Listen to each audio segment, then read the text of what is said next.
안녕하세요. 바둑인 TV입니다. 오늘 살펴볼 바둑 강의는요, 타이젠 6단 수강생과의 실전 대국 레슨 장면을 가져와 보았습니다. 시작하기에 앞서서 구독과 좋아요는 큰 힘이 됩니다. 자, 오늘 바둑의 치수는 정선의 덤 30집이었고요. 초반부터 한번 따라가 보겠습니다. 초반에 제가 한 칸 걸침 포석을 만들었고요. 붙이고 나서 세 칸 벌림을 했을 때 다가왔어요. 이 수는 옛날에 제가 영상으로도 하나 남겨놨었는데요. 만약에 손을 빼게 된다면 이렇게 침입하겠다는 거예요. 찝고 붙이는 게 정수인데 젖히고 단수치고 늘게 된다면은 원래라면 이 젖히는 자리가 강력해야 돼요. 이렇게 해서 빠졌을 때 수상전에서 네, 2개 대 3개니까 흙이 죽어야 되죠. 하지만 여기 위쪽이 지금 축입니다. 그렇기 때문에 백도 여기서는 손 빼는 건 안 되고요. 아래로 붙여야 되는데 붙이기 전에 제가 이렇게 하나는 그냥 지나가는 길에 교환해 둔 겁니다. 이거는 백이 이렇게 안 받으면 들어가는 자리가 있다. 이렇게 생각해 주시면 될 것 같습니다. 자, 그리고 나서 반대편에서도 똑같은 형태가 나왔는데 제가 여기서 한 칸이 아니라 날일자로 뒀잖아요. 만약에 여기를 한 칸으로 뒀다면 다가오는 게 나쁜 수가 아니에요. 왜냐하면 제가 이렇게 점을 찍는다고 해도 두 칸으로 띄고 나서 날일자를 둘 때 한 칸 뛰는 자세가 좋기 때문에 흙도 충분히 사용할 수 있습니다. 하지만 날일자로 되어 있을 땐 좀 이야기가 다른데요. 이때는 그냥 지켜놓는 게 더 좋습니다. 날일자로 지킨다고 해도 지금은 상변에 걸친 자리가 남아 있고요. 붙이고 늘고 한 칸 뛸 때 여기 집어넣고 같이 이런 식으로 진행을 시켜 놓으면은 나중에 여기 끼우는 자리도 남아 있고 상변 모양도 좋기 때문에 백의 입장에서는 돌아가서 점을 찍는다고 했을 때 날일자가 아니라 아마 상변 쪽으로 돌을 보내지 않았을까 싶습니다. 왜냐? 들어가는 자리가 강력하기 때문에. 그런데 실전엔 여기까지 왔어요. 그러다 보니까 백이 받아주는 게 아니라 협공을 했을 때 아까 조금 전에 여기 한 칸에 있을 때는 두 칸으로 가는 게 좀 자유로웠어요. 하지만 지금 두 칸의 경우엔 돌의 위치가 한 칸이 아니라 날일자에 있죠.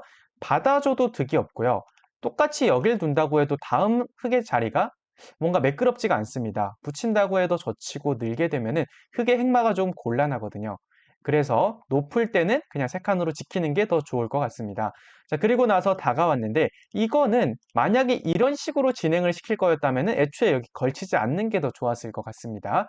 자, 그 다음에 여기 붙이면서 버리는 선택을 했는데 수의 장단점을 떠나서 버린다라는 판단을 하실 수 있다는 것부터는 되게 좀 긍정적이었습니다. 실전엔 이렇게 돼서 제가 이제 석점을 제압하고 흙은 좌변을 먹고 나서 선수로 양걸침하는 것까지로 진행이 되었는데요. 누가 좋아 보이시나요? 아무래도 백이 이득이 좀 있었죠. 그렇지만 흙의 이 판단 자체는 되게 괜찮았어요. 버린다라는 판단.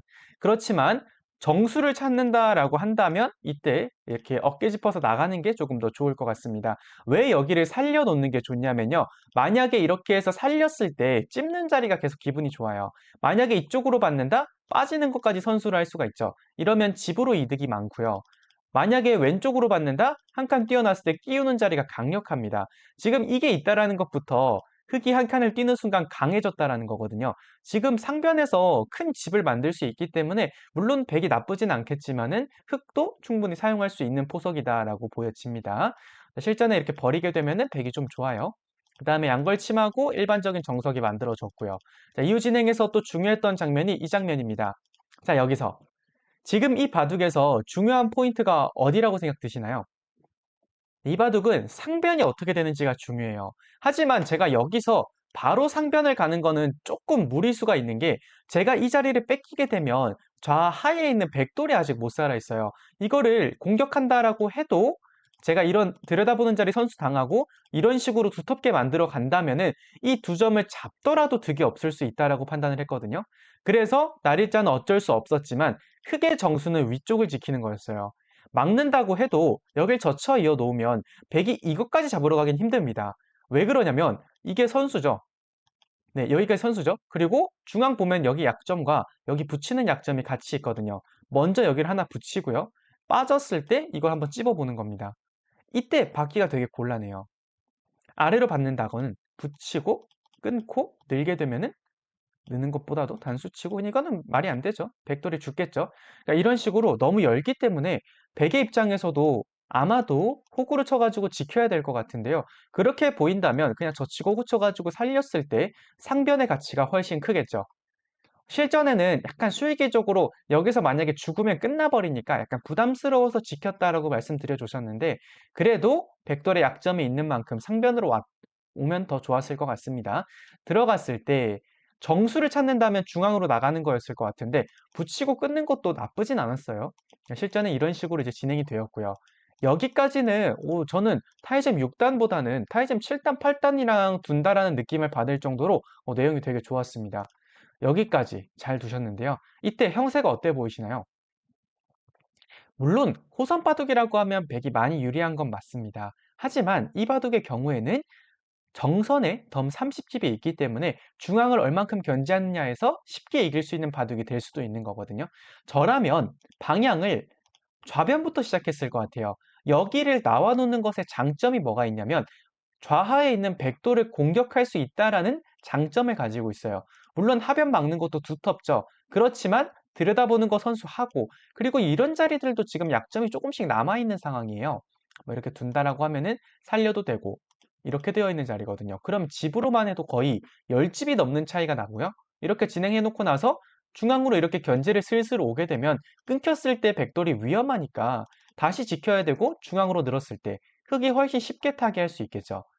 실전에는 하변부터 시작을 했는데 하변의 시작을 제가 조금 추천드리고 싶지 않은 게 좌변을 막는 순간 백돌 중에 약한 돌이 없어요.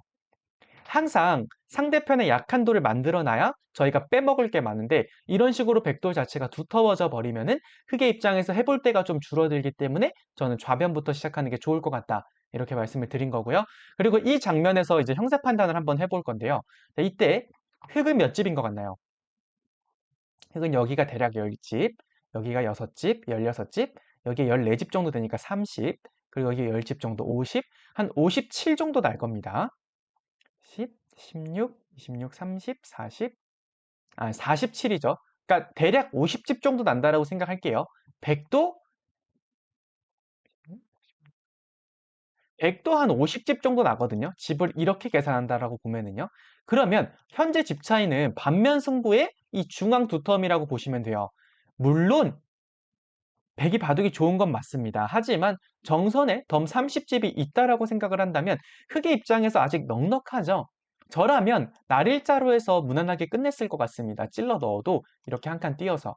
이러면 물론 호선 바둑이면 백이 이기겠지만은 덤이 30집이 있는 상황에서는 흑이 충분히 남아있는 바둑이거든요. 근데 여기서 첫 번째 오늘 바둑에서 좀 큰 실수가 하나 나왔습니다. 백이 여길 막는 순간 때려 먹는 게 별거 없기 때문에 백이 중앙을 먼저 선점하면서 큰 집을 만들 수 있는 토대를 마련했습니다. 자, 그리고 나서 이제 여기서 끊는 약점을 노리러 가셨는데 이 판단이 부분적으로 나쁜 판단은 아닌데요. 지금 바둑 자체가 흙이 나쁘지 않는데 흙이 뭔가 계속 하려고 하거든요. 바둑이라고 하는 건 우선은 안정적으로 이기는 게 먼저라고 생각해요. 특히 타이젠 6단에서 타이젠 9단까지 가실 때는 이 수읽기 실력 차이는 크게 안 납니다. 보통 어디서 차이가 나냐면요. 완급 조절에서 차이가 나요. 바둑이 유리할 때 정리하는 방법, 그리고 바둑이 불리할 때 승부수를 거는 것. 이런 완급 조절이 중요한데 이 바둑의 경우에는 계속 강으로만 두시고 계세요. 강속구만 계속 날리다 보면은 언젠가 홈런 맞습니다. 지금 이 바둑도 보면은 지금 흙이 굳이 이렇게까지 치열하게 둘 이유가 없거든요. 안전하게 정리를 하면서 이기는 연습을 많이 하셔야 9단까지 올라가는 승률을 만들어내실 수가 있습니다. 이렇게 진행되고 나서 보면은 계속해서 무언가 수를 만들려고 하시거든요. 이게 언제 문제가 발생하냐면요. 마지막 장면에서 문제가 발생해요. 여기서. 여기까지는 지금 백이 흙이 좋아요. 이때 그냥 완급 조절을 하면은 이기는 상황인데 조금이라도 더 집을 얻을 수는 없을까? 이런 수들이 나오게 되면은 이제 여기서부터 백이 한 번은 이겼거든요. 지금 이 바둑 전체를 봤을 때 흙이 되게 잘 만들었는데 이 마지막 장면에서 딱 한 번 실수를 한 거예요. 그런데 이 한 번의 실수로 바둑이 그냥 끝나버립니다. 보시면 한 번의 실수로 하변에 있는 흑돌 전체가 다 죽어버리죠. 이렇게 해서 백이 이기게 되었는데요. 이 바둑 같은 경우가 흑의 입장에서 충분히 이길 수 있는 바둑인데 완급 조절에 실패해서 졌다라고 보여지는 바둑 중 한 판이에요.